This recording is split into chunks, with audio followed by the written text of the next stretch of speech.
The focus of this year's budget is on the country's long-term challenges and building a better future for the people.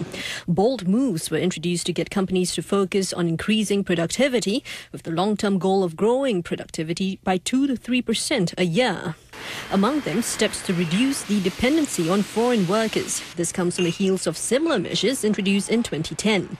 It will take time for these measures to have an effect on business demand for foreign workers. We have no alternative but to slow down the growth of our foreign workforce.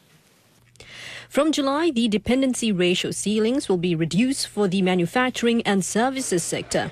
The ratio specifies the maximum proportion of foreign workers to Singapore workers a company can hire. Companies will be encouraged to hire locals and keep older workers. Recognizing that such a move will hit small and medium enterprises hard, the government will give employers special help in the form of a wage subsidy for workers aged 50 and above. On the social front, more help for the elderly, disabled and lower income families as the government moves in to address the issue of income inequality.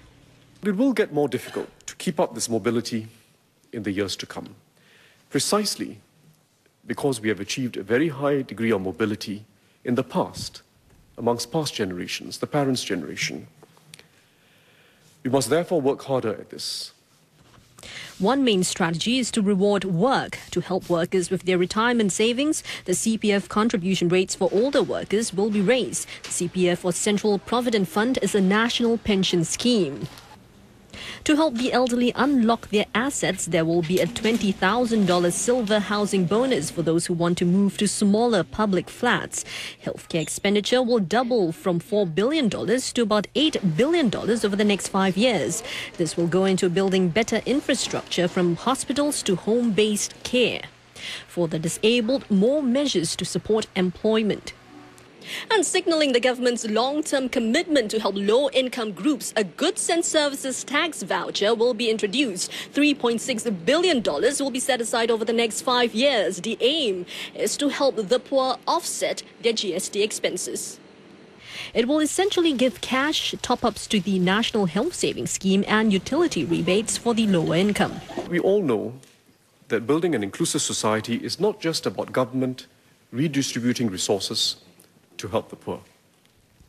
It is about building a society where, at its heart, people retain a deep sense of responsibility for their families and seek every opportunity to improve themselves and do better.